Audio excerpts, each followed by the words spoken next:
Hola a todos y muy buenas tardes, y nos encontramos aquí en CS Juan, canal oficial YouTube. En el programa de hoy vamos a hablar sobre un caso, ¿no?, de otro asesino en serie más, 10º episodio ya de la primera temporada. Vamos a hablar sobre Jeffrey Dahmer, el ídolo de las élites. Y tenemos aquí a nuestro otro lado de la pantalla a María del Carmen Vasco, abogada penalista también, y nos va a explicar qué relación ha encontrado sobre Jeffrey Dahmer y las élites. Ya sabemos sobre que las élites contratan a personajes para que hagan los trabajos sucios. No olvidemos que dentro de los gobiernos existen unos personajes que los vamos a llamar los psicópatas.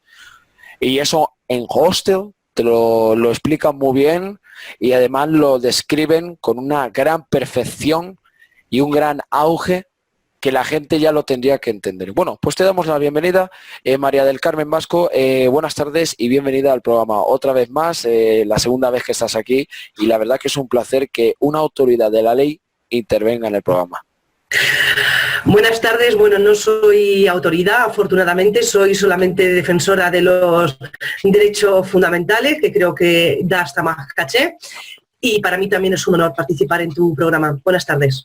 Vale, muchísimas gracias, María del Carmen. Pero bueno, te quería llamar a autoridad porque pienso que estás haciendo denuncias, pero bueno, si te consideras más defensora, pues... Se me conceptúa letrada de los tribunales. Las autoridades están los jueces y los fiscales, y los letrados, que aunque pasemos por una temporada en la que parece que todo es tirarnos piedras y desmejorar la profesión de la abogacía, también es una forma de ejercer el control mental sobre la ciudadanía, en vistas a que precisamente el que defiende los derechos es el letrado. Con lo cual, muy orgullosa de no ser autoridad, pero sí ser letrada. Eso está muy bien, y además de que a la profesión que te dedicas es algo que te puedes encontrar pues con gente que pueda ayudarte y otra que te puede dar una puñalada por la espalda, ¿no? Y la verdad que agradezco que ya hay gente ya que se está revelando con las cosas que se llaman cosas de las que no estamos de acuerdo, ¿no? Lo llamaré así porque creo que es el mejor concepto que se puede dar. Pero vamos a ver qué es lo que ocurre. Ocurre lo siguiente: el tema de hoy es muy impactante, porque si ya hablamos de Richard Ramírez y algunos detalles se nos escapó, pero porque era a raíz de que teníamos ya todo preparado y nos fuimos por un lado que era el más indicado. Pero bueno, de todos modos se hará una segunda parte. Si hay algún dato nuevo, seguro que podemos hacer una segunda parte. Y bueno, para introducción del tema, porque mucha gente, lo posible, María del Carmen, no sabe quién es Jeffrey Dahmer.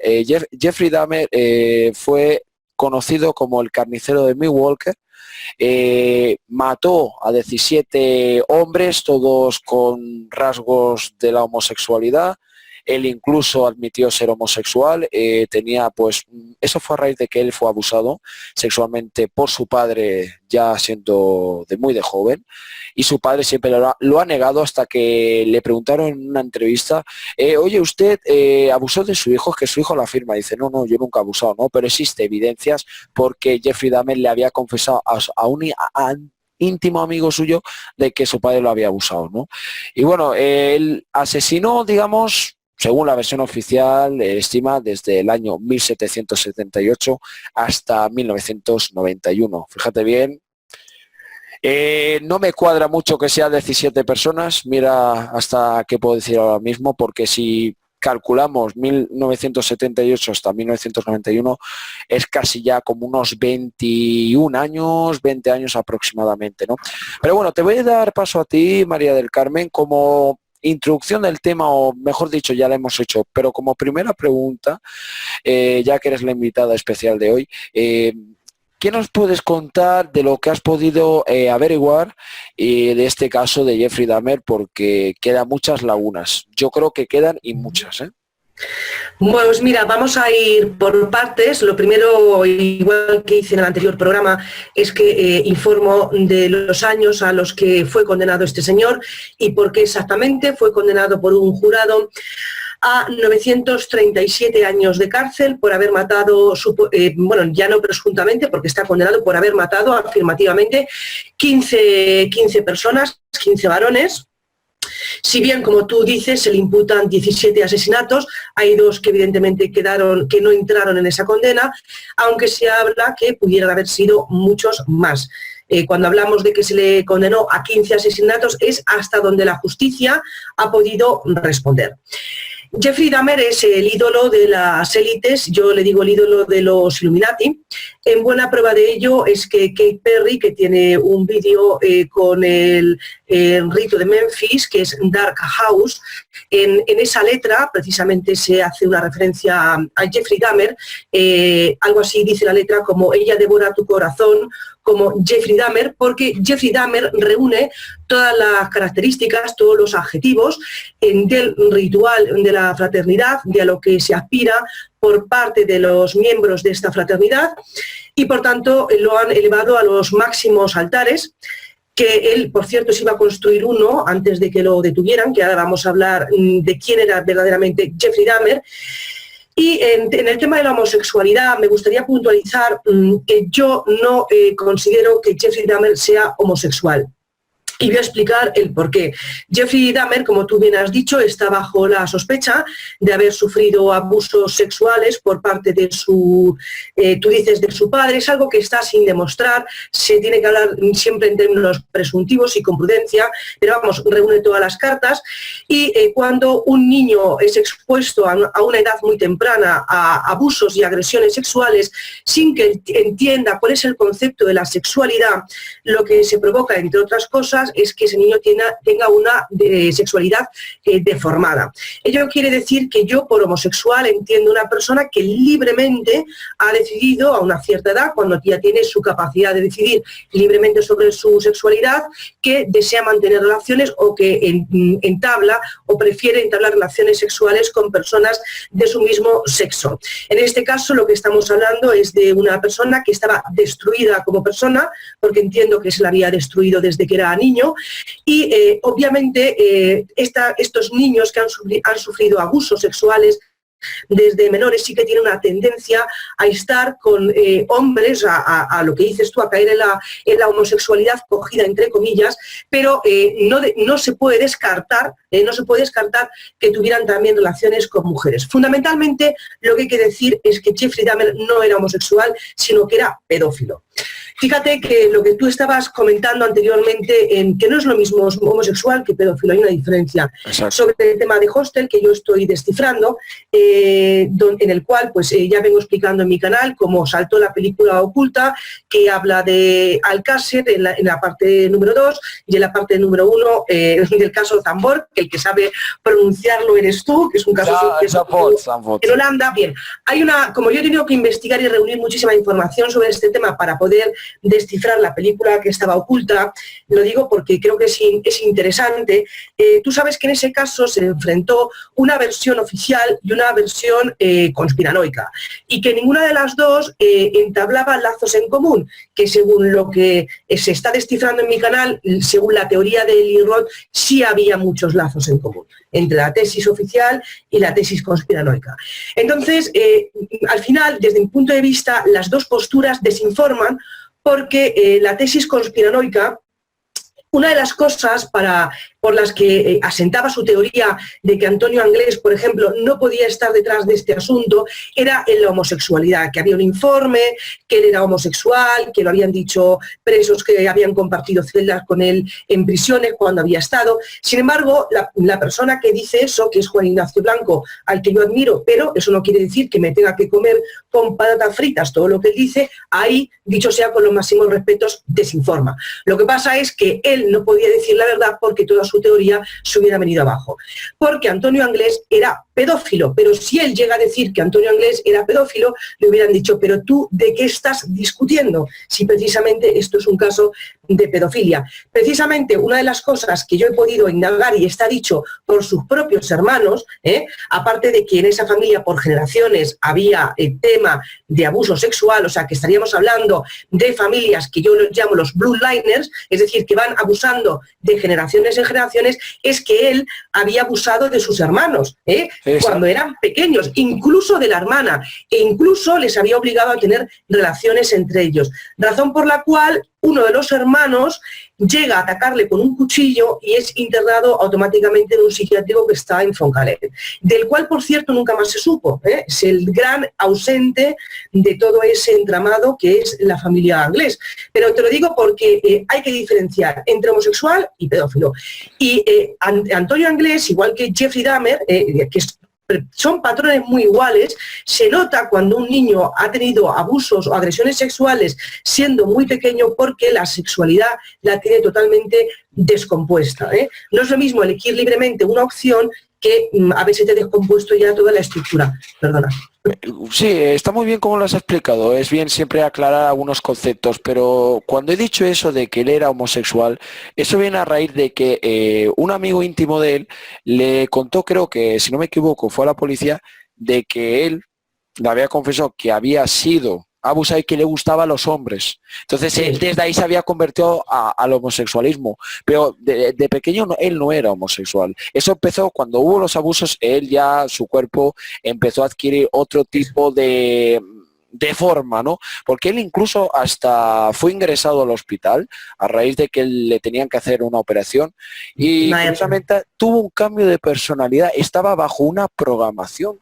Es decir, también cuentan que les ponían la televisión y veían un programa que era un tipo de control mental exhaustivamente, ¿no? Y la madre de Jeffrey Dahmer, hablando de la dinastía Anglés, que puede compararse un poquito con la dinastía de los Dahmer, bueno, Joyce Dahmer tomaba pues como unas 20 pastillas diariamente, es decir, estamos hablando que se ingería drogas, y ahí empieza pues lo que se llama las familias estas Blue Lives, de las fraternidades CIA, gobierno y MK Ultra, ¿no? Lionel Dahmer, su hijo lo describe como una persona, como un controlador y una persona muy agresiva. Lo dice así clarísimamente y además dice también que, vamos a ver, ellos tuve una buena amistad, pero después ya no. Entonces, el presentador, que le aplaudo desde aquí, siendo oficialista, le dice esta pregunta. ¿Usted abusa de su hijo? Así, dice, yo no, nunca. Y lo dice con un nunca, pero en voz alta, como si está dando a entender que sí. Entonces ahí viene el problema. Lo está admitiendo con un código que se llama código cifrado. Bien, nos fijamos también, curiosamente, que todas las víctimas de Jeffrey Dahmer son hombres. En Inglaterra, otro caso muy similar, el de Dennis Nielsen, parecido igualito a Jeffrey Dahmer, de cara, de gafas, parecen clones. Otra cosa igual que me llama mucho la atención, mata más que Jeffrey Dahmer. Mata como unas 50 o 40 personas. Dennis Nielsen es uno de los asesinos en serie más escalofriantes que existen de Inglaterra, y la Scotland Yard hizo sus indagaciones y hubo solo una persona que sobrevivió, igual que en el caso de Jeffrey Dahmer, que esta persona que sobrevivió era afroamericano y el de aquí era, si no me equivoco, era polaco. Polaco creo que era, si mal no recuerdo. Entonces cuenta pues algo curioso, que Jeffrey Dahmer también, que tuvo una relación con un hombre muchísimo tiempo, y Dennis Nielsen también, y cuenta la expareja de Jeffrey Dahmer, que Jeffrey Dahmer es una persona muy dulce, muy cariñoso, y después, pasando el tiempo, se cambia totalmente y empieza ahí los problemas. Se vuelve agresivo, ese grado de psicopatía se empieza a elevar a más. Pues lo mismo pasó con Dennis Nielsen, lo mismo. Entonces me pregunto, sí, dime María del Campo. Es que Juan, el tema está porque, bueno, tú sabes que sobre el tema del MK Ultra ha habido muchas críticas sobre las personas que lo han denunciado, pero precisamente una de las características que tienen estos niños que han sufrido abusos a esa edad tan temprana es que se vuelven excesivamente sumisos, complacientes, son personas muy manipulables, sin criterio propio, etcétera. Entonces, Jeffrey Dahmer siempre tuvo ese carácter, siempre era una persona que de cara a la luz pública, de cara a sus vecinos, era una persona con un carácter introvertido, amable, manejable, no era una persona conflictiva. Claro, luego eso va a chocar con todo lo que vamos a descubrir debajo que hay. Bien, yo sobre el tema del padre de Jeffrey Dahmer y su madre, te diría que en un principio, cuando detienen a Jeffrey Dahmer y le hacen una entrevista, porque precisamente le hacen una entrevista, si no recuerdo mal, el autor de Aníbal, el caníbal. Hubo gente interesada en saber cómo funcionaba la mente de una persona porque Jeffrey Dahmer practicó el canibalismo. Necrofilia, sí. Y la necrofilia, pero practicó también el canibalismo. Cierto, cierto. Él desmontó en lo que se ha llamado el psicoanálisis convencional, porque claro, la primera pregunta que le hicieron a él como supuesto asesino en serie, pues es qué clase de familia había tenido, si había sufrido abusos, si no había sufrido abusos, y él, en principio, oficialmente, lo que está grabado y lo que él ha comentado, yo no sé off the record lo que habrá dicho, es que él venía de una familia pues que no había tenido problemas, que sus padres no le habían hecho absolutamente nada y que su familia era perfecta. Es decir, él encubrió perfecta, pero no era una familia que por su comportamiento a él lo tendría que haber abocado a hacer las cosas que hizo. Él en un primer momento, como tú dices, cubre a su familia, la cubre, y además su padre publicó un libro cuyas ganancias, creo que se llamaba La historia de un padre, cuyas ganancias, la mitad de esas ganancias las destinó a las familias de las víctimas, la otra ganancia se la metió en el bolsillo, explicando pues quién era su hijo y cómo su hijo a él se le fue de las manos. Vamos a ver, el padre de Jeffrey Dahmer es un mentiroso y Jeffrey Dahmer cubrió evidentemente a su padre, porque además yo me imagino que cuando él lo detuvieron veía todo lo que se le venía encima, porque en ese estado no había pena de muerte, pero sí había cadena perpetua y evidentemente la tensión del momento de saber pues que te va a caer la del pulpo en vistas a lo que se había encontrado en la casa, pues produce cierta tensión y seguramente que a él en esos momentos tampoco le convenía, vamos a decirlo así, enemistarse con sus padres, porque cuando una persona entra en prisión necesita de la familia pues para que le ingresen dinero para sus gastos, para que le apoyen, para que en su caso le pague un abogado. Es decir, yo pienso que él cubrió allí a su padre, pero lo que no se cuenta, como tú bien dices, para mí hay determinados episodios que me hacen pensar que aquí la familia de este chico eran unos irresponsables como mínimo, e irresponsables también fueron sus profesores y más los servicios sociales, que siempre vengo al mismo tema, porque Jeffrey Dahmer es un caso de que si el sistema judicial funcionara, el sistema policial funcionara y el sistema funcionara, no se habrían producido las muertes que se produjeron. Lo que pasa es que cuando ocurre un caso así, es mejor decir que fulano es un asesino en serie y centrar todo en la persona de fulano. Ya hemos hablado muchas veces cómo los medios distraen la atención hacia otros temas para que no se hable de lo importante, cuando en realidad aquí, como vamos a ver, tendría que haber habido dimisiones masivas. Jeffrey Dahmer se alcoholizó siendo adolescente. Jeffrey Dahmer, y esto está contado por sus compañeros de clase, a las 8 de la mañana en la clase de historia tenía un vaso desechable lleno de whisky escocés y se lo bebía dentro de la clase. Iba borracho hasta arriba. Y claro, la pregunta es, si los compañeros estaban viendo que ese niño a los 13 o 14 años, a las 8 de la mañana se estaba bebiendo un vaso de whisky, ¿no lo verían los profesores? ¿No sabía nada el director del centro? ¿No se les paga a esta gente un sueldo para que controlen a los menores de edad? ¿Y qué es lo que hicieron? Una de dos, o la profesora tenía sinusitis y no olía el alcohol, y también estaba ciega y no veía que ese niño estaba totalmente borracho, o simplemente lo que hacen es mirar hacia otro lado porque no quieren tener problemas. Pero si no quieres tener problemas, deja el trabajo, porque precisamente tu trabajo consiste en controlar a esos niños, ¿entiendes? Curioso también, María del Carmen, es que él también empezó a experimentar después de aquello con animales, incluso hasta mataba ya animales y los ponía en frascos. Sí, pero eso se lo enseñó su padre. Eso, y entonces ahí viene el tema, si también le daba el alcohol por el tema del abuso ritual, porque eso es un abuso ritual descarado, sexual ritual, pues así se llama. Y es que vamos, es que es de libro, es que todos los niños que se han metido en este tipo de abusos, estamos hablando de abusos ritualísticos, no estamos hablando de el típico pedófilo que le toca el culo a una niña de 6 años, que a verlos los hay, estamos hablando de abusos ritualísticos. Todo el mundo que estamos metidos en este tema sabemos que los primeros pasos es drogar y alcoholizar al niño, porque es lo que lo va a hacer manipulable y lo que le va a hacer que se preste a toda esta a todas estas prácticas, bueno, pues aborrecibles. Otra cosa que quería decir, el padre se lava las manos y dice, no, es que mi niño, si yo ya vi una vez que tiró unos huesos en un bidón cuando era pequeño de un animal y me mosqué, eso es palabrería. Vamos a ver, los padres de este niño no veían que el niño con 14 años era alcohólico, porque me imagino que cuando llegara a su casa debería de estar borracho, igual que lo veían en la clase. Ten en cuenta de que Jeffrey Dahmer llegó a donar sangre para conseguir dinero para poder ver. O sea, era un alcohólico hasta la médula. Con lo cual, como tú bien has dicho, los padres no han contado la verdad. De hecho, cuando se produce el primer asesinato, que ahora hablaremos de él llevaba muchas semanas solo en esa casa porque su madre, como tú bien has dicho, dice que empezó a tener ansiedad. Pero es que no se levantaba de la cama, o sea, estaba totalmente drogada, no servía para nada.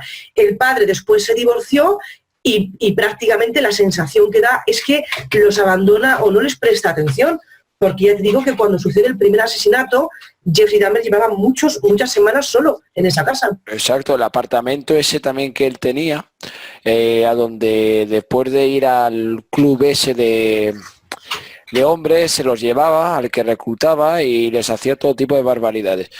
Hablamos de Hollywood, ¿no? Sabemos que Hollywood crea actores, ¿no? Pues en la película de Copycat simulan un asesinato de Jeffrey Dahmer. Entonces ahora me viene a la mente, ¿puede ser Jeffrey Dahmer un actor? Y verdaderamente, porque si hay un cambio de personalidad en 1968, no es posible que hayan hecho una suplantación de lo no. Juan, Jeffrey Dahmer, podemos hablar del asunto de Jeffrey Dahmer, vamos a decir, en plan ciudadano común, haciendo las críticas del sistema que voy a hacer, y podemos profundizar en la vida de Jeffrey Dahmer poniéndola en relación con las élites. Y para mí, Jeffrey Dahmer, si voy a establecer una relación de Jeffrey Dahmer con las élites, y ahora además voy a dar muchos casos o muchos datos para poder llegar a esa conclusión, es que estaríamos hablando de un iniciado. De un iniciado es que él empezó a hacer rituales en su casa o a participar en rituales, y además fíjate por dónde, que cuando lo detiene la policía, él lo que viene a decir es que si lo llegan a detener 6 meses después, que ahora vamos a hablar, sobre sus víctimas, ¿quiénes eran sus víctimas? Datos curiosísimos de parentesco entre sus víctimas, es decir, algunas eran hermanas de otras. Es que aquí había mucha amiga. Él dijo que si la policía lo llega a detener 6 meses después, hubiera encontrado en su casa un centro de poder que pensaba construir con dos esqueletos completos y varias calaveras, que ya sabemos que para las élites la calavera, la cabeza es muy importante, con la intención de que él lo que quería era alcanzar un nuevo nivel de percepción.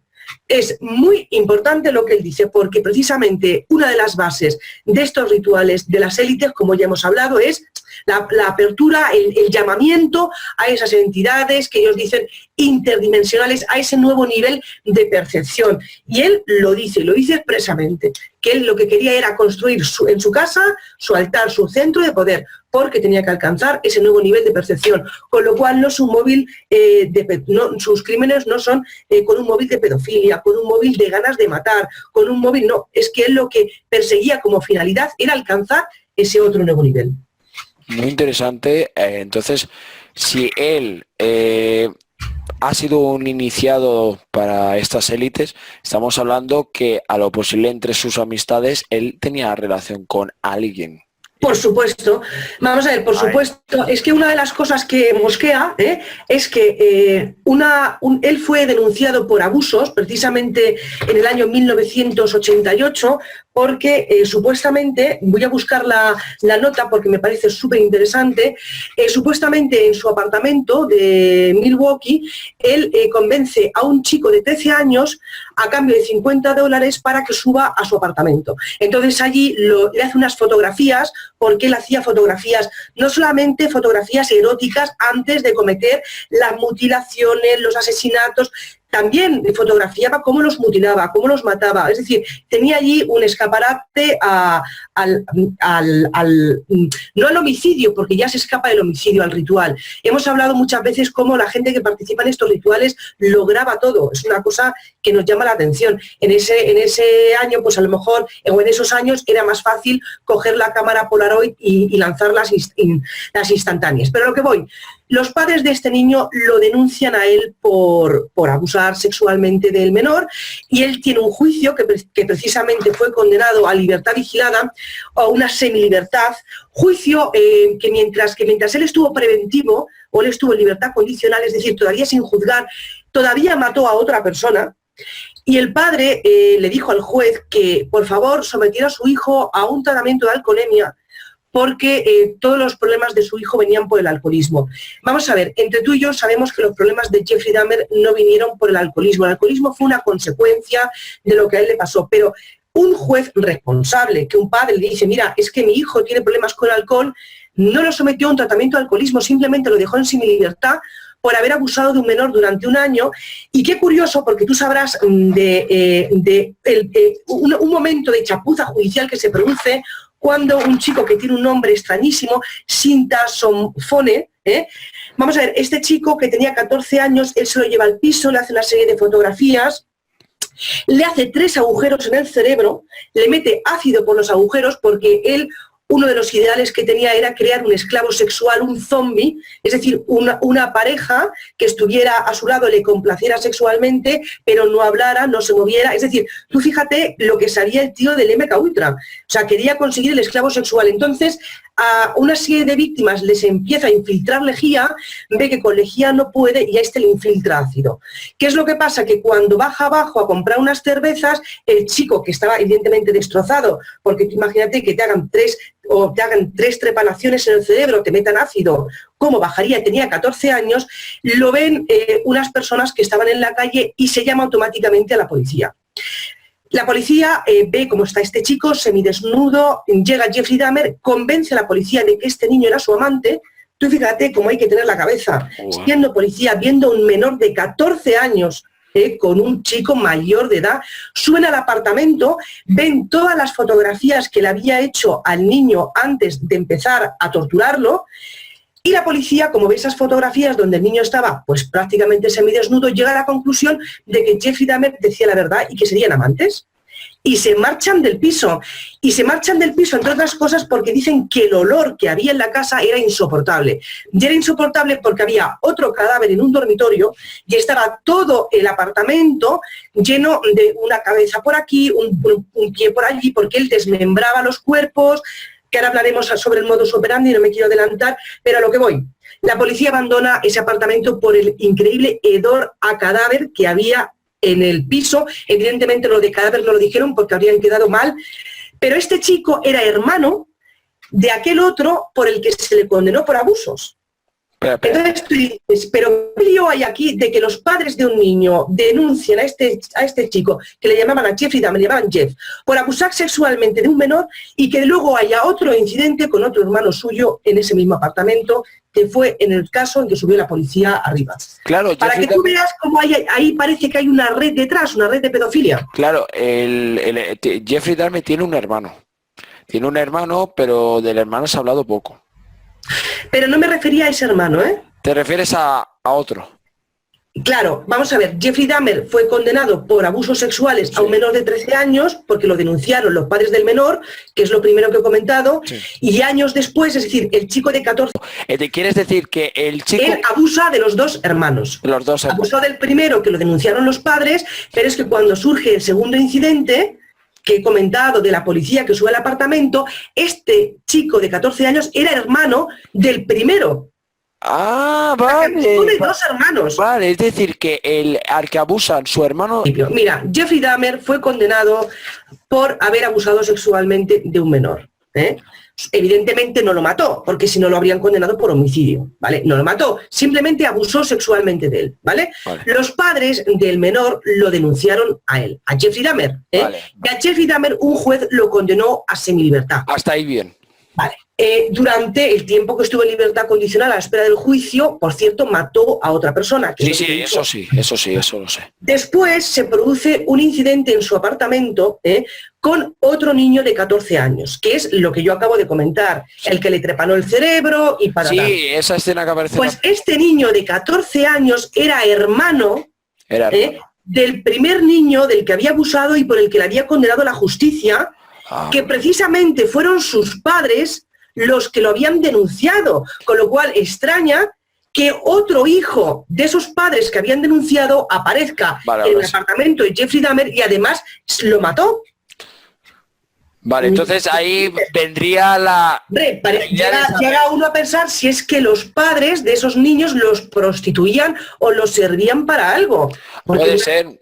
Claro, porque ya coincidir dos hermanos, fíjate los datos de la muerte de este niño de 14 años cuando abandona a la policía, lo estrangula, pocos minutos después fue a comprar un tanque de ácido, lo disolvió entero en ácido cuando todo, evidentemente todo el cuerpo y toda la carne y todo el músculo se había convertido en una pasta, la tiró por el retrete y se quedó con determinadas piezas, entre ellas la cabeza, porque la cabeza siempre es muy importante para el ritual, la coció para poder separar la carne del cuerpo. Tú imagínate el pestuzo que montaría ese tío en el apartamento, que luego los vecinos decían es que ahí olía que apestaba, y pensaban o decían los vecinos que es que sería que estaba cociendo callos. Yo, lo que suena es que la gente realmente no se quiere meter en problemas. Hasta tal punto fue así que el casero en una ocasión llamó a la policía porque había una peste en ese edificio que ya no se podía aguantar, porque ese hombre, claro, de matar a esa gente, descuartizarla, cocer las cabezas, separar la carne del cuerpo, almacenaba partes en la casa, disolvía otras partes en ácido. O sea, es que imagínate el cuadro, era una peste insoportable. Llamaron a la policía y la policía, en una actuación policial que llega hasta la caricatura, le pegó una patada en la puerta a la casa del vecino, evidentemente registrado en el apartamento, allí no había nada, y dijeron que de qué se estaban quejando, que en esa casa no había nada. Es decir, a Jeffrey Dahmer, que evidentemente participaba en todo esto, se le une también una serie de actuaciones que vamos a ver por parte de la policía, que son de tirarse, bueno, llegan hasta la caricatura, porque vamos, equivocarte hasta la puerta a la que tienes que entrar, no me fastidies. Claro. Otros que también tendrían sinusitis. Es curioso porque este chico, Dahmer, actuaba de una manera bastante curiosa, ¿no? Cuando iba a los bares a reclutar gente, él les convencía que él era fotógrafo. Él era fotógrafo, les contaba la historia y eso me recuerda a mí a otro asesino en serie que era Ted Bundy, que se ponía a la escayola, y dice, oye, ¿me puedes ayudar? Tienen un patrón casi todos y es casi lo mismo. Parece que les hace una reprogramación mental, porque también he leído que Jeffrey Dahmer estuvo adiestrado en programación militar y eso confirmaría también lo que muchos hemos hablado, son programados para matar. Tal como dice el famoso periodista norteamericano que ha hablado muchísimo de este tema y también habla también el asesino zodiaco, entre otros muchos asesinos en serie. Y yo me hago la pregunta y te la hago a ti, María del Carmen, ya que estás descifrando Hostel, estás descifrando también el caso Alcácer, que no nos suelo hablar mucho porque ya sabemos lo que ha pasado. Da pánico hasta mencionarlo. No, vamos a ver. Visto. No, pero pánico da, pero hay que saber realmente qué es lo que hay. Hay que conocer eso. Y además, a mí me parece todavía vergonzoso que en el siglo XXI la gente aún se crea las patrañas de Antonio Anglés, ¿no? Es, por ejemplo, mira... Bueno, Juan, es lo cómodo, es lo cómodo. Es que cuestionarte verdades implica también, a lo mejor, investigar y tomarte la molestia de estudiar un poquito. La gente va siempre a lo fácil. Claro, a lo fácil, a donde ya no... Y a lo que no implique enfrentamientos con el poder a ser posible, claro. Porque la gente vive en la ilusión de que siempre vendrá alguien con poder que le exima de la obligación de trabajar y lo enchufe en cualquier puesto. Entonces, enfrentarse con el poder nunca es agradable para la ciudadanía. Claro, María del Carmen. Hablando sobre cuando encuentran los bidones de Dahmer, de las víctimas de Dahmer, es curioso porque tú fíjate cómo va uno por uno Y parece una fila de plantillas de personas que van al trabajo a poner la ficha y van como lo del muro de Berlín, ¿no? Uno por uno, ¿no? A mí me llama mucho la atención eso, porque en otras detenciones no se ve eso. Es como si... Parece como la reunión de la iniciación. Todos los bidones. La impresión que me dio es esa. No sé si a ti te dio la misma impresión cuando viste cómo los policías iban uno por uno como la fila del colegio. Sí, me da la sensación de que en ese Jeffrey Dahmer hizo trabajos como iniciado. De hecho, lo que llama también la atención es que él se le cayó inmediatamente la boca, porque en cuanto se celebró el juicio tardaron un cantar semillano en asesinarlo.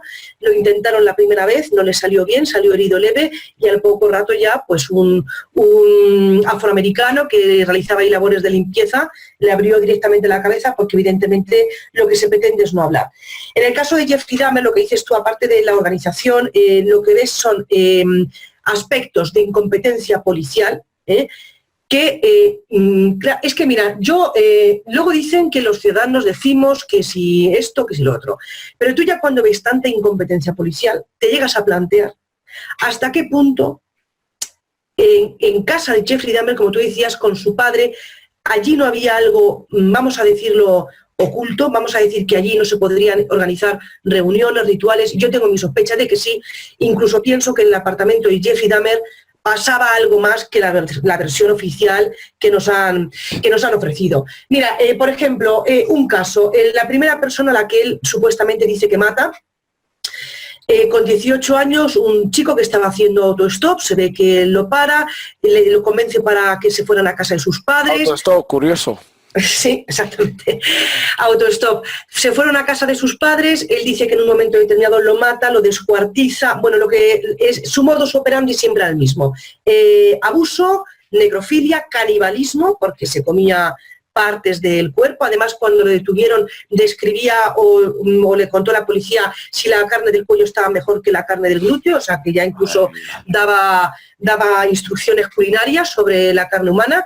Y fíjate que lo mete en bolsas de basura y a las 3 de la mañana coge un coche y va a tirar esas bolsas a un barranco. Y lo para la policía porque estaba pisando la línea discontinua. Entonces la policía, claro, le pide explicaciones y él le enseña las bolsas y dice que era basura que estaba en su casa y que iba a tirarla. Y la policía, siendo las 3 de la mañana, un señor en un coche con un montón de bolsuscos. Además, luego la policía lo dijo que, bueno, una de las cosas que les llamó la atención era la peste que echaban esas bolsas. Es que un cadáver huele... Se ve la peste. Yo pregunto una cosa, en la policía allí de Estados Unidos no hacen cursos para saber cómo huele un cuerpo. Porque ya fueron unos policías a un apartamento que olía a cadáver y no se dan cuenta. Los vecinos que entiendan que son callos tienen una pasada. Pero la policía ven las bolsas oliendo a cadáver puro y duro y lo dejaron marchar. También se tomaron por válido la versión de este hombre en ese momento. Y claro, es lo que dices tú, es que la incompetencia policial llega ya hasta la caricatura. Es que si la policía hubiera hecho su trabajo, no habrían muerto tantas personas como murieron. Claro, ya tienes tú la pregunta, ¿esto es incompetencia? ¿Esto es dejadez del sistema? ¿O es que la policía conocía a esa familia o sabía algo de lo que pasaba en su casa? No te lo sé explicar, porque es que además, ya termino, Juan, y te dejo hablar porque hablo muchísimo en el tema este. No pasa nada. Es que en ese caso, cuando descuartizó el cadáver, se quedó con determinadas partes y las escondió en la tubería de la casa, en la casa de sus padres, que incluso en la casa de su abuela también había escondido partes del cuerpo. Y digo yo, y los padres y la abuela es que no tenían olfato, no. Es que es tremendo el asunto. Mosquea. Mosquea demasiado. Tú hablas de la policía si es incompetencia o dejadez. O hay algo más. Es que ahora vengo con eso. En la matanza de Texas, la nueva generación, la camioneta, la furgoneta pone Illuminati. Viene la policía con unas marcas de simbología y se muestra que la policía contrata a esta gente. Vamos, yo puedo dar por hecho que a lo posible es eso, que no es dejadez. Es que hay determinadas familias que se les prepara ya desde hace años y eso pasa, como tú has dicho, generación en generación. El Richard Ramírez lo estuvimos comentando. El jefe de policía era familia de la familia Ramírez. Luego el hermano estaba de militar en el Vietnam y Richard Ramírez también le iba a las prácticas del satanismo. Incluso se llegó a... Este estuvo de militar en Texas. Bush, no nos vayamos lejos, yo doy hasta el nombre porque Bush... Texas, la matanza de Texas, las cacerías humanas y la furgoneta Illuminati. Texas siempre ha sido territorio comanche. Comanche, y no olvidemos que de a donde era Dahmer también guarda cierta Y simbología. otra cosa importante que te quería decir, porque cuando él abandona la universidad, él estuvo muy poquito tiempo por problemas del alcohol, dijo él, su padre lo convence para que se vaya al ejército, y en el ejército pues estuvo en Texas y luego lo destinaron a Alemania. Lo declararon incompetente porque no paraba de beber. El dato de Alemania me parece muy importante porque, mira, Jeffrey Dahmer es contemporáneo de toda la basura de las redes de pedofilia que se han montado aquí en Europa, de las que hemos hablado innumerablemente tú en tu canal, yo en el mío lo mismo. Y mira, hay un dato en este asunto que me llama muchísimo la atención y por lo que yo que considero que Jeffrey Dahmer, aparte de ser ídolo de las élites, era iniciado. Y es que él, antes de meterles manos a estos niños, que no dejaban de ser niños, que estamos hablando de pedofilia pura y dura, los drogaba y los narcotizaba. Antes de empezar pues con el ritual de torturarlos, de treparles la cabeza, de desmembrarlos. Es que había todo un ritual de desmembramiento, de tortura previa al abuso, y después la necrofilia, vamos, el ritual perfecto. Y además canibalismo.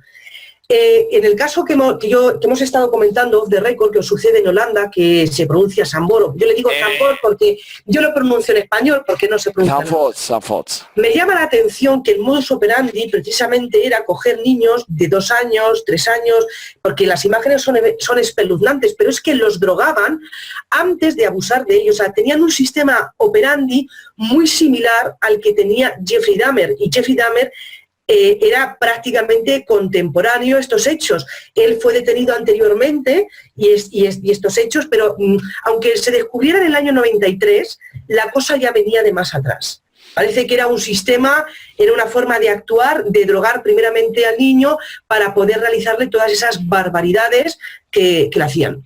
Respecto a eso, el tema de MK Ultra y de las drogas, el tema ese que has comentado de dar drogas a los menores, que lo que hacía Dahmer, eso es uno de los métodos que usaban en Estados Unidos para drogar a los militares, les daban LSD.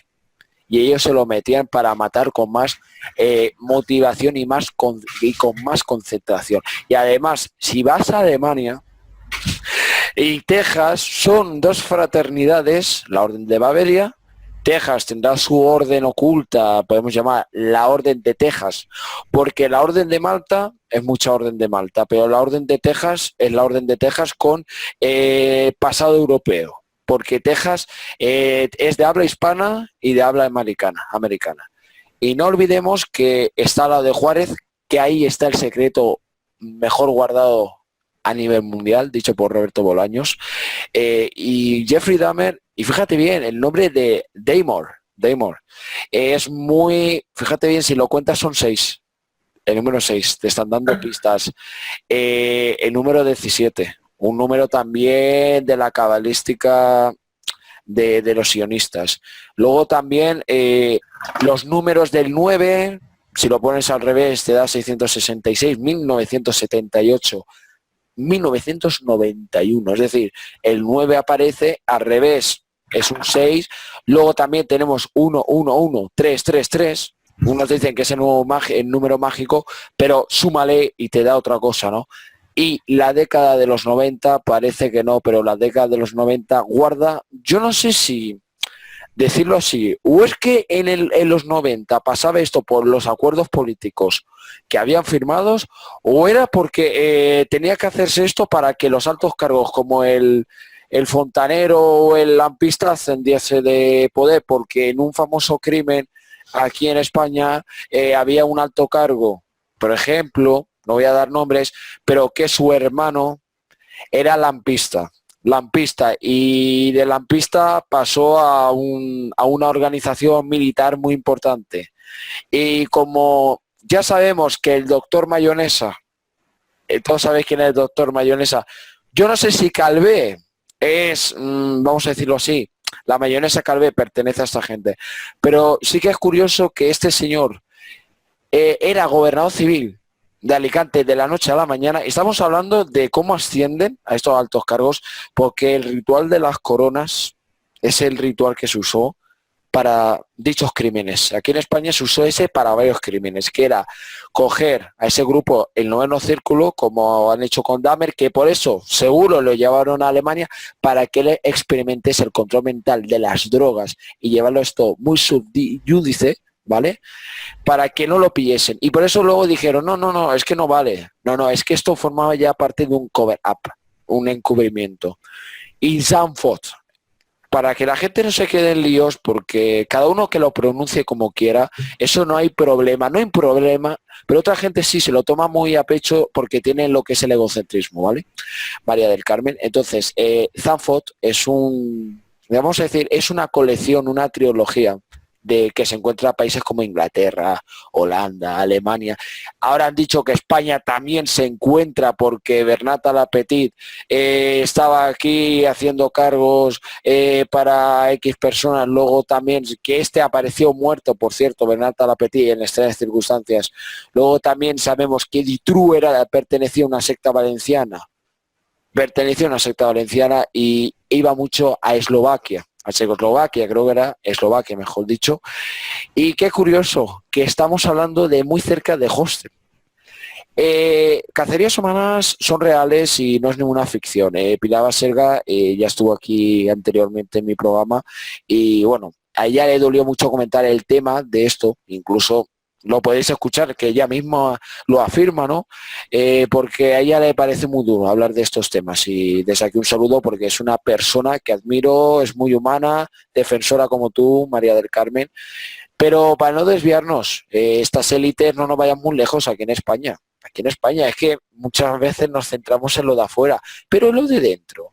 ¿Qué ha pasado con el caso de Eva Blanco, por ejemplo? Que a mí me surgen dudas del muchacho este, aunque ¿De digan quién? de Eva Blanco, del caso de Algete. No lo he seguido. Cuéntame. Un caso muy extraño porque ocurre en la década de los 90 y no quiero desviarme del tema del que estamos hablando, pero viene todo, parece que hay algo que inconscientemente nos hace que lo conectemos. Fíjate cómo hemos pasado de una cosa a otra.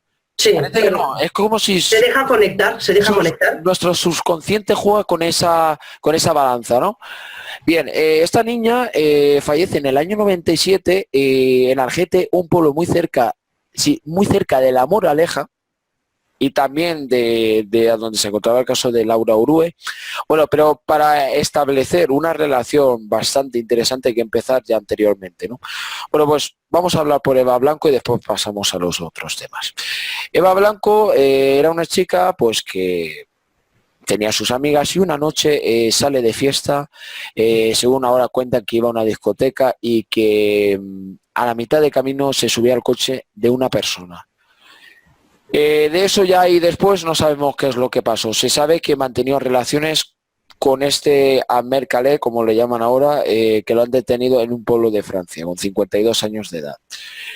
El resto de su familia reside en Tres Cantos y en otras partes de Madrid.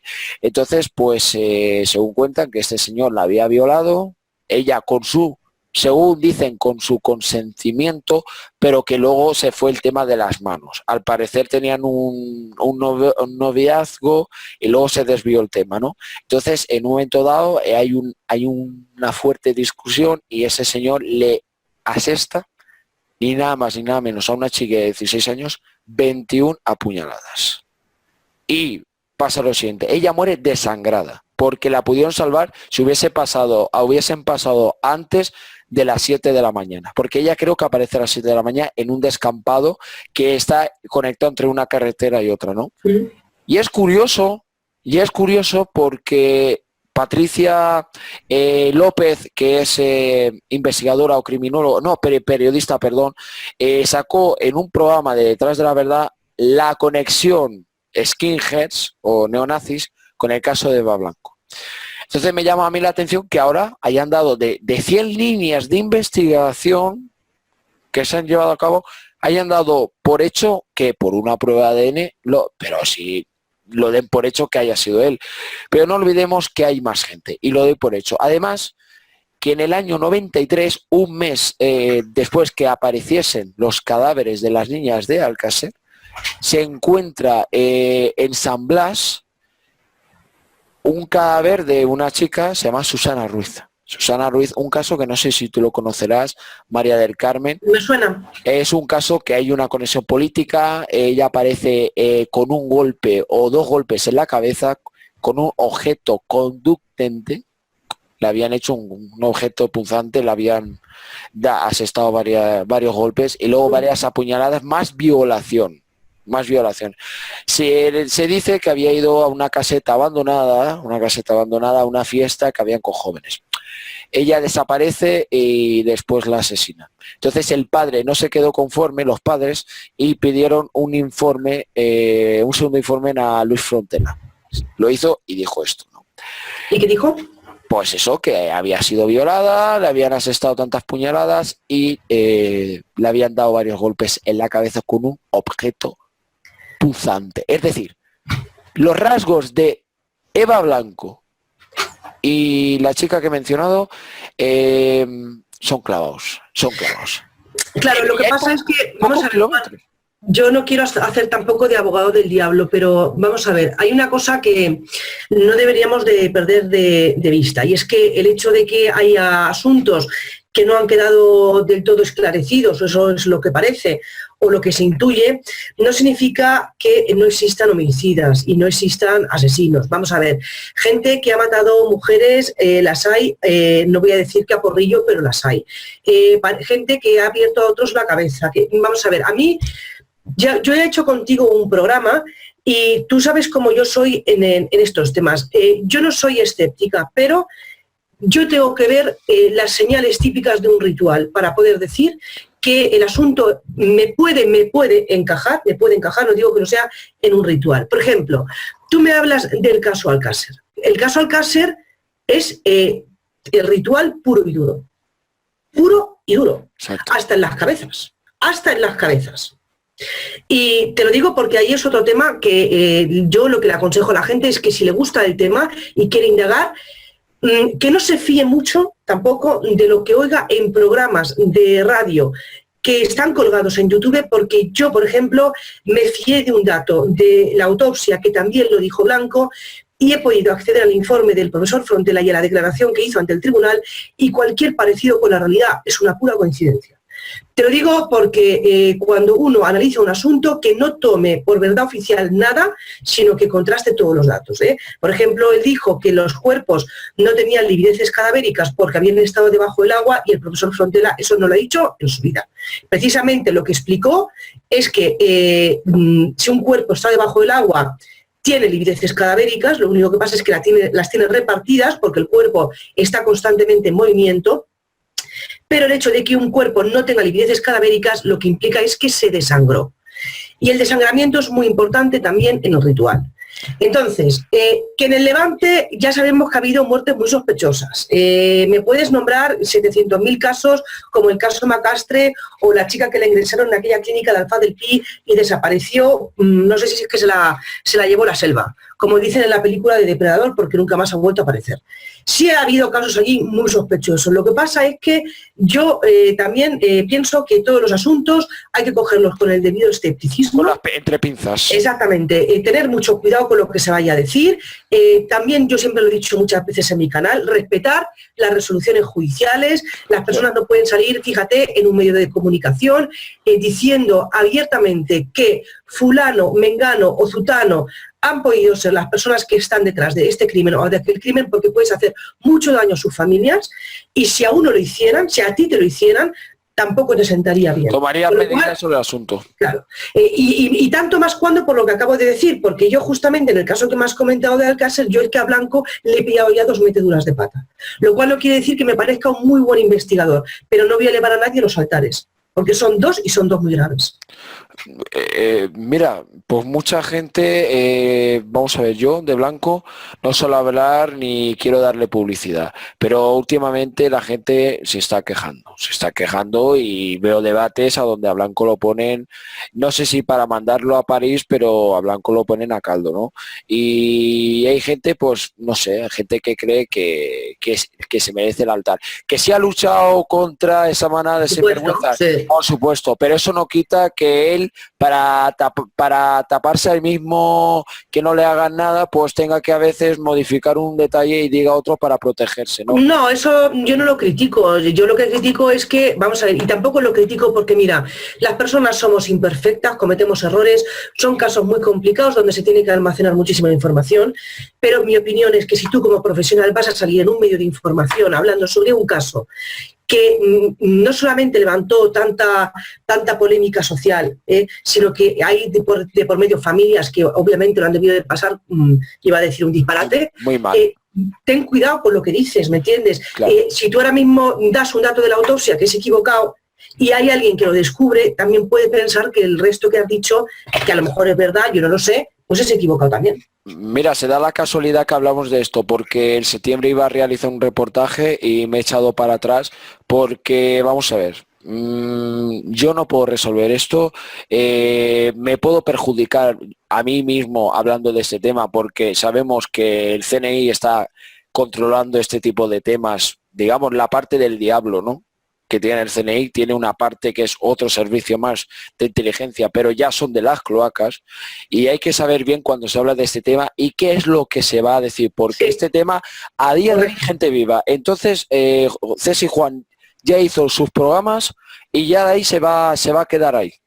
Ya hizo lo que tuvo que hacer, y lo digo como aclaratorio, que lo toquen los que han estado dentro de ese tema, y ya no digo nada, porque nos la jugamos y ya tenemos suficiente ya con que tenemos que denunciar esto cuando tienen que hacerlo otras personas. Pero bueno, así es.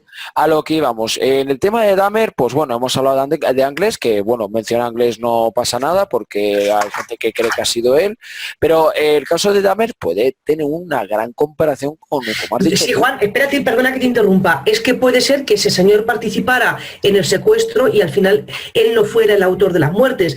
Vamos a ver, si es que es lo que te estoy diciendo antes. Hay que tener cuidado con la disidencia controlada, porque la gente, cuando la quieren desinformar, mira, ¿sabes cómo se nota? Porque la dividen. Te ofrecen una tesis oficial y una tesis conspiranoica y tú eres o de la oficial o de la conspiranoica, pero ya no tienes más posibilidades. Bueno, pues eso es disidencia controlada.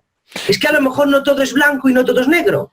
¿Me explico? Claro. Estoy totalmente de acuerdo, es decir, la tesis oficiosa, vamos a decirlo así, porque conspiranoica queda como bastante como que somos, no servimos para nada. Bueno, ya es un adjetivo, ya, los locos conspiranoicos, sí. Ya, bueno, esto de los conspiranoicos, pues a lo mejor llamemos a Cabanillas y nos viene aquí a dar un repaso de cómo son los conspiranoicos, ¿no?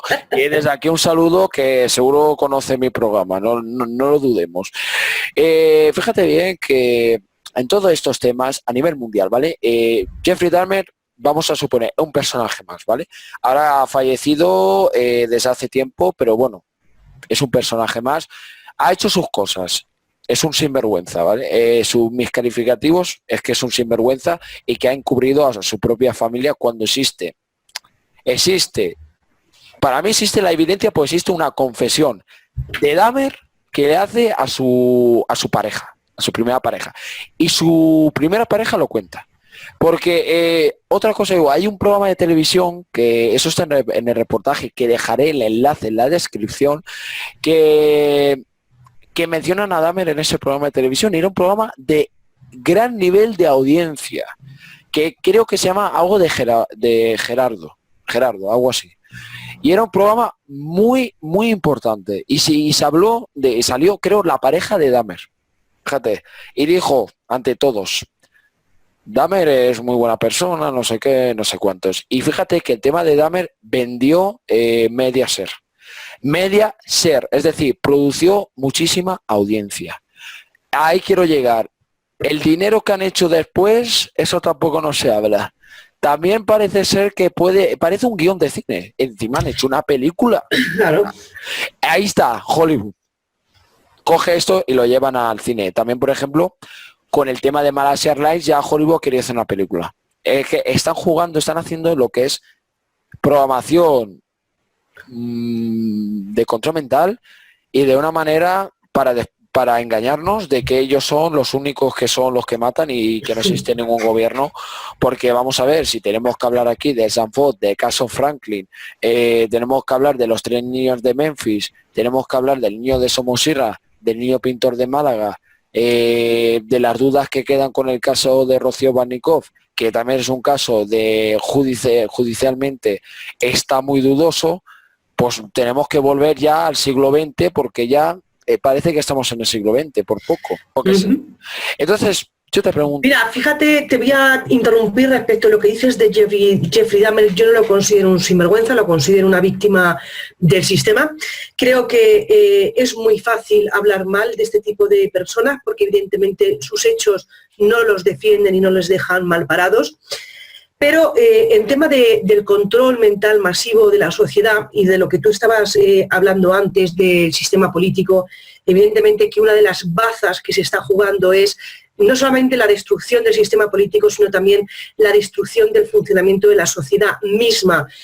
Mira, en un caso como este, si existiera prensa libre y si existiera democracia, que no existe, evidentemente las familias, que por cierto, esto fue otro tema del caso que llama la atención, y es no solamente la indiferencia social hacia el hedor que desprendían estas casas, sino que nadie había reclamado a esos 17 desaparecidos. Curioso, por lo que he comentado antes, por un lado los padres denuncian abusos a un niño, pero le matan a otro hermano y ya de él no se acordaron. Es que aquí hay mucha mierda metida, si se me permite con la palabra.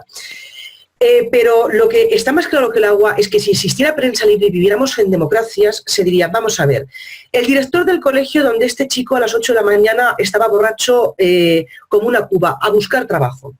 Los policías que subieron al apartamento de Jeffrey Dahmer cuando estaba el niño de 14 años con ácido en el cerebro y se marcharon y lo dejaron en manos de su verdugo. Busquen trabajo. Los policías que pararon a Jeffrey Dahmer con las bolsas de basura a las 3 de la mañana oliendo a cadáver y lo dejaron que continuara, que también vayan buscando trabajo.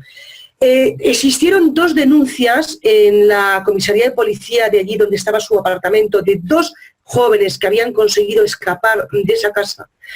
Denunciaron lo que estaba pasando, además los 2 dieron el mismo nombre, Jeff.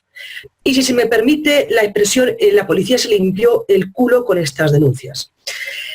Es una tras la otra. Entonces, por supuesto, el juez al que el padre le advirtió que sometiera a esta persona a un tratamiento por el que era alcohólico y mató durante su libertad condicional y después siguió matando, por favor que busque también trabajo. Es decir, lo que no podemos permitir en estas sociedades es que haya una cadena de errores como la que yo estoy diciendo, que le ha costado la vida mínimo a 17 personas, para decir, y esto, mira, hay un asesino en serie, que tú sabrás quién es, que es Guy, que tú sabes que se disfrazaba de payaso y mataba y abusaba de muchos niños, no sé si lo habrás tratado en el canal, también es muy interesante. Estoy en ello. Le practicaron a Jeffrey, porque allí en Estados Unidos, cuando a ti te detienen como supuesto asesino en serie, te practican un test según el cual ese test dirá si tú estás enajenado mentalmente o si tú no estás enajenado mentalmente. Y este señor dijo, Guy, el señor que se disfrazaba de payaso, como se llame, que si Jeffrey Dahmer no había pasado el test de enajenado mental,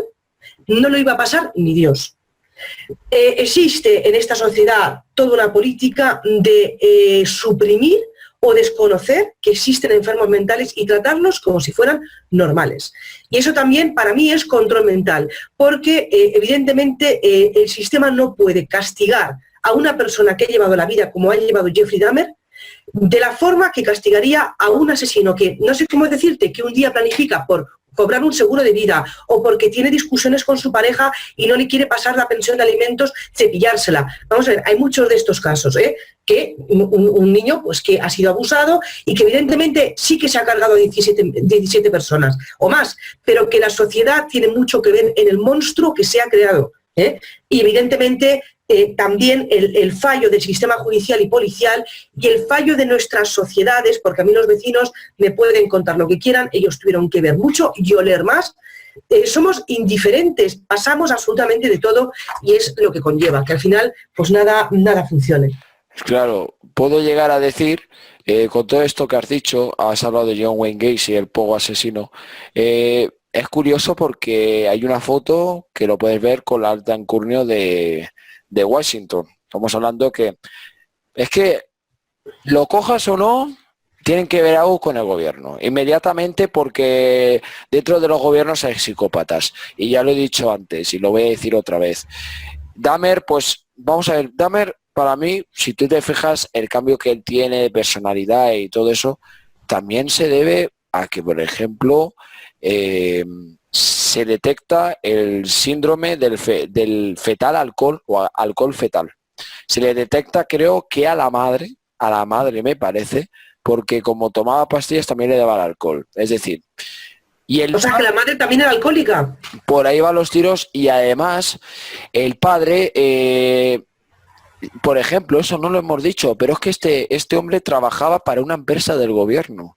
Por eso digo que esto está vinculado al gobierno del CIA. Eso no lo sabía yo. Él oficialmente dijo que era químico. Lo que sí que es cierto y verdad es que se mudaba muchísimo de casa, ¿eh? No, es que Dave McGowan publica que él trabajaba en PPG Industries y admite que le gustaban las bombas y las armas. Era un fabricante y traficante de armas. Y me baso en este gran periodista. Y además Lionel Dahmer era un empleado del Servicio Secreto de los Estados Unidos, de la CIA.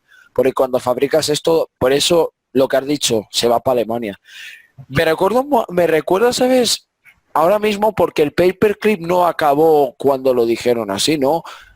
Viendo esto me da a entender que continuó la década de los 60. Parece que no, pero siempre aparece la logística militar, la logística gubernamental.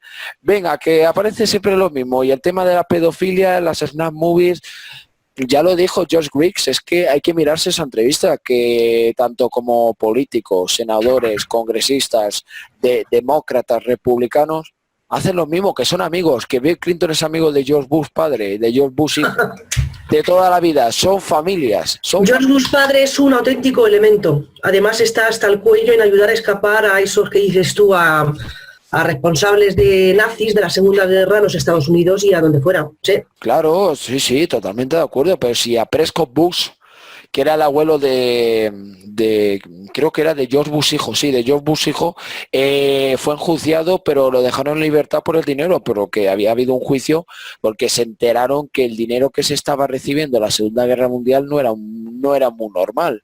Y también Joseph Mengele era un asesino en serie. Era un asesino en serie.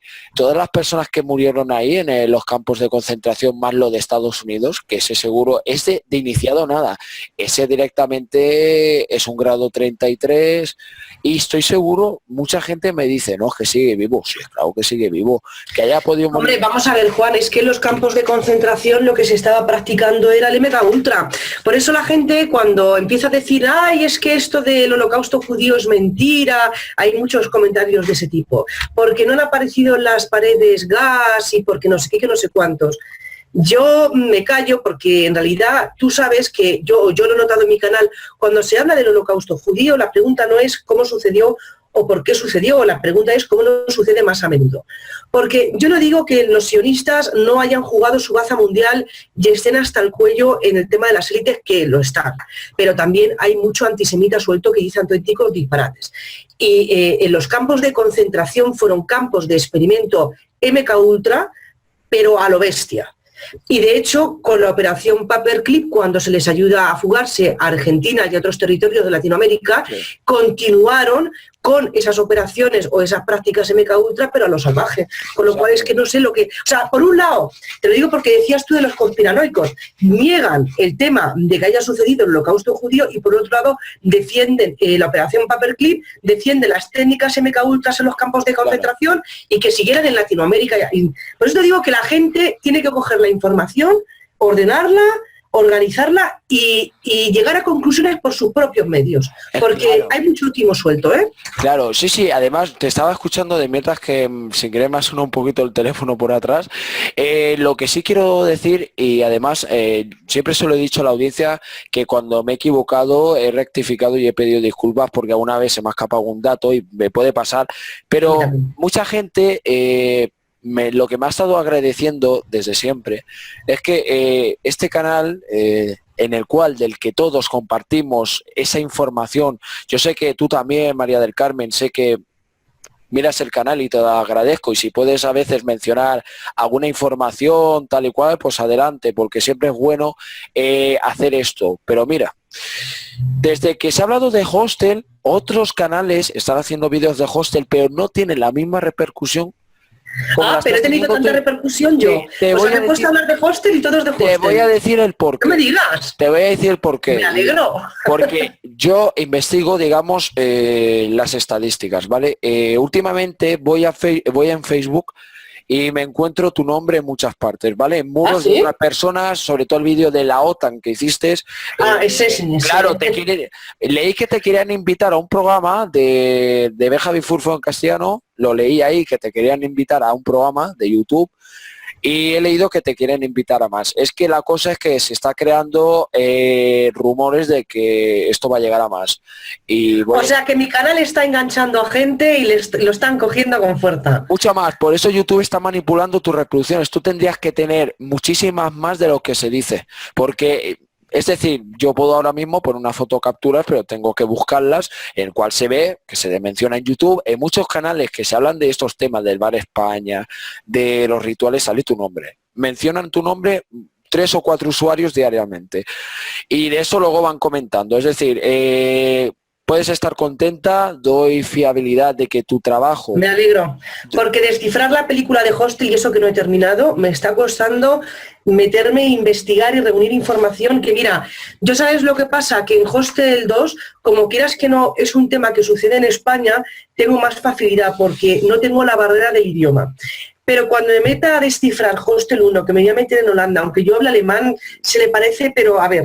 Bueno, vamos a ver. Se me va a montar un cisco, pero bueno, lo lograré.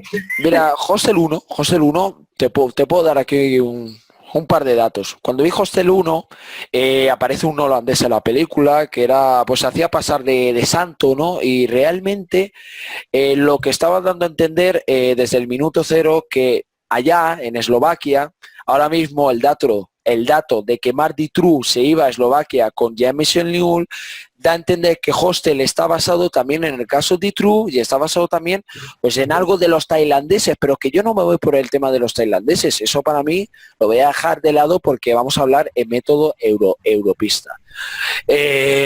Europeo, pero mucha gente dice europista, ¿no? Continuando, Hostel te pone la escena, están en Ámsterdam.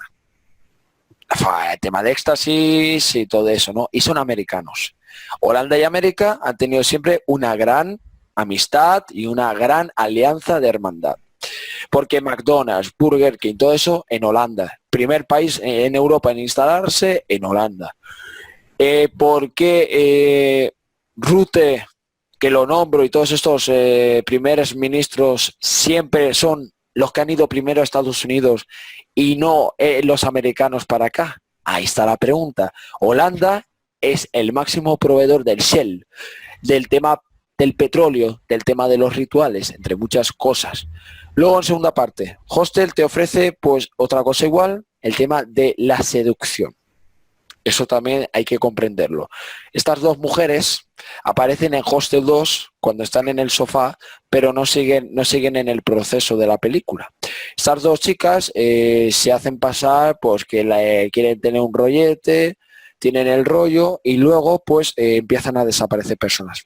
Otra cosa curiosa, cuando hablamos de las mutilaciones que Dahmer las practicaba, y fíjate de qué manera, que a mí me da que pensar, y voy a decirlo así, que el IQ de Dahmer no corresponde al tipo de persona que hace ese tipo de mutilaciones, porque para meter eso en un bidón, taparlo bien, guardarlo, no, ahí hay alguien más. Es lo que te he dicho, que la verdad de lo que sucedía en ese apartamento no se sabe. A mí me recuerda un poco al caso de David Berkowitz. Fíjate que él cuenta, y perdona que te interrumpa, cuenta dos incidentes, pero el que me parece más interesante para que nos hagamos una ligera idea, es que dice que a él no siempre todo le salió bien, que en una ocasión fue a él a quien lo drogaron y cuando se despertó le habían metido una vela por el culo. O sea, es un incidente que me había llamado mucha atención, pero una vela, o sea, para que tú veas que allí en la casa había ritualística.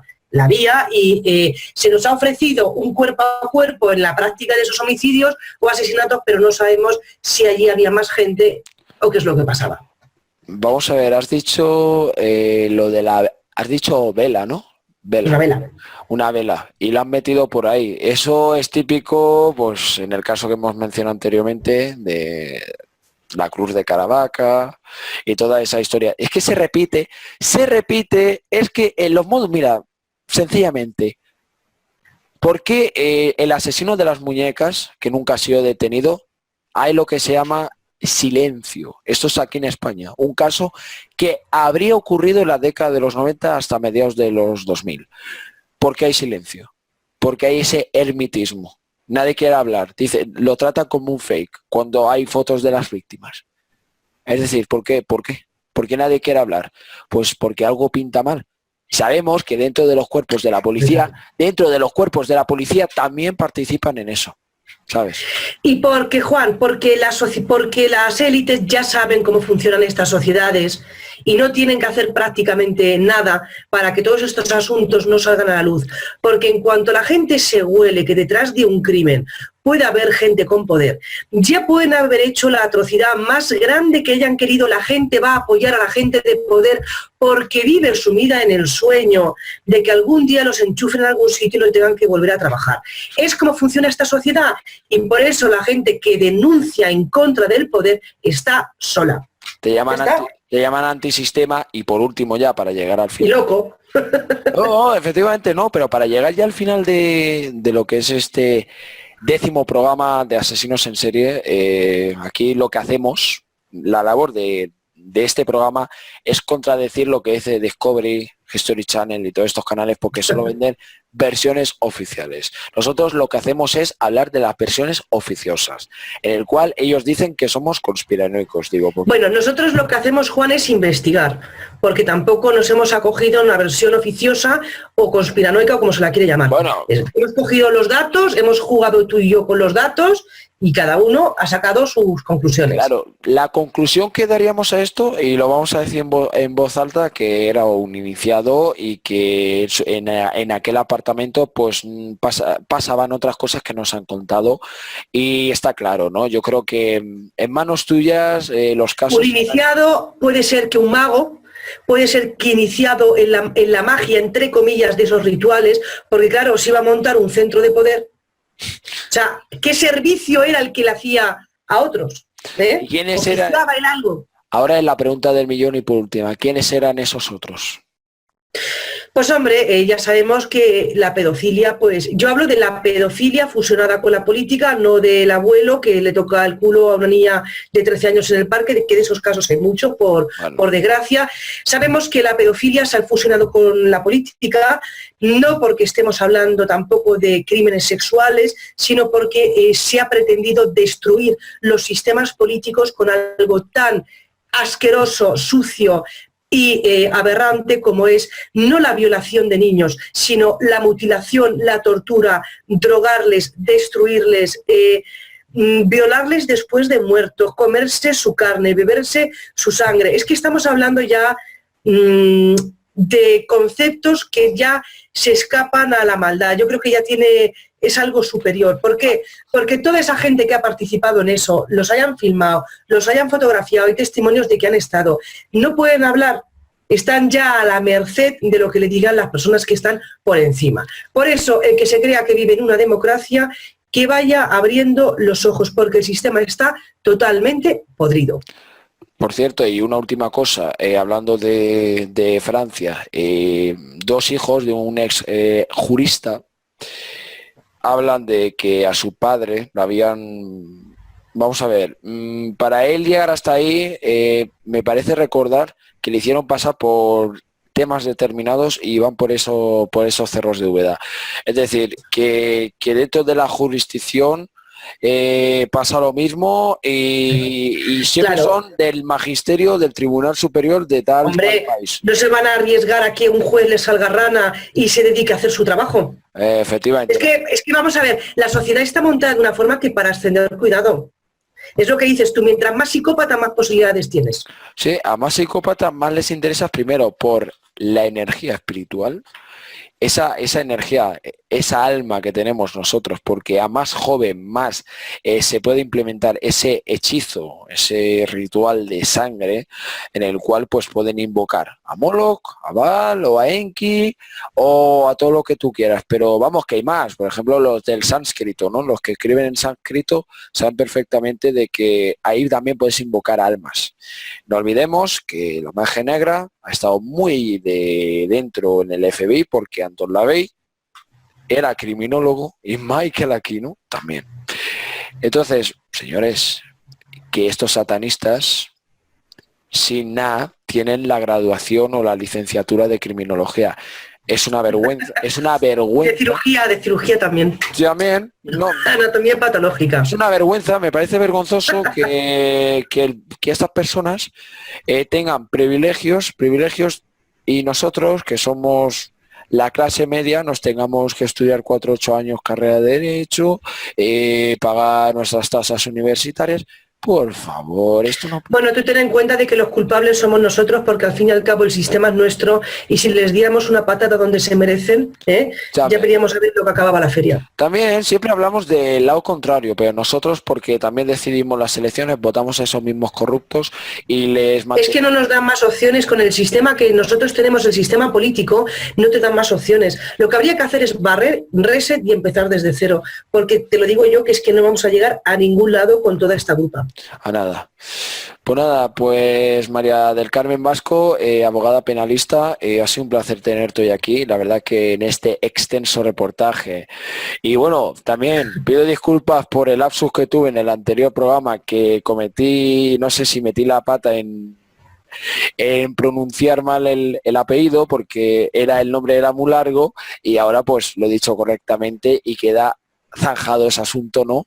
Y es algo que siempre me gusta, pues como digo, zanjar el asunto pendiente, ¿no? Pero yo creo que hoy hemos aprendido otra vez más, como digo, de esta trilogía de asesinos en serio, porque va más, cada vez va más, va apareciendo profesionales, gente que se moja y estamos saliendo de esa pandemia, de esa pirámide, de esas cúspides de poder, ¿no? Donde se dedican a hacer atrocidades. Y nada, ya por último, ¿qué quieres decir a los espectadores tanto de tu programa como el de aquí? ¿Qué puedes añadir? Tanto para los dos canales y si quieres dar alguna primicia, no sé qué. Bueno, pues nada, ¿qué voy a decir? Pues encantada de estar otra vez contigo, de grabar contigo, que me lo he pasado muy bien en el programa. Y nada, pues que los espectadores disfruten del programa, que les invito a que se pasen por mi canal, que lleva mi nombre, y que aceptamos cualquier sugerencia de cualquier tema que quieran que tratemos. Pues aquí lo mismo, cualquier sugerencia que ofrezcan, bueno, también depende de cuál, porque si te empiezan a hablar de religiones, pues no sé a dónde vamos a acabar llegando, porque nosotros somos más del tema de criminología, de criminalística, tema de los rituales, los sacrificios, que también hay que diferenciar todo eso. Hay que diferenciar el concepto de ritual y sacrificio, porque son dos cosas diferentes y con diferentes motivos. Y nada, por último ya sabéis que últimamente pues se ha estado hablando de los vídeos a donde me han boicoteado y lo único que digo que por favor estén atentos porque por el momento no he padecido de más boicots, pero lo único que digo que si siguen haciéndolo haremos pues a lo posiblemente daremos algunas informaciones, pero como digo, de mientras no vamos a hacer nada porque esto ya está puesto en manos de las autoridades, que son las que se tienen que encargar de resolver este tipo de asuntos y de que nos protejan a nosotros, que nosotros somos gente que denunciamos la verdad, no somos gente que estamos desinformando, para nada. Por lo dicho, hoy en Cés y Juan, 10º episodio, asesinos en serie, Jeffrey Dahmer, el ídolo de las élites. Muchas gracias, María del Carmen. Sigue adelante y sigue así. Muchísimas gracias. Gracias. Hasta luego. Gracias.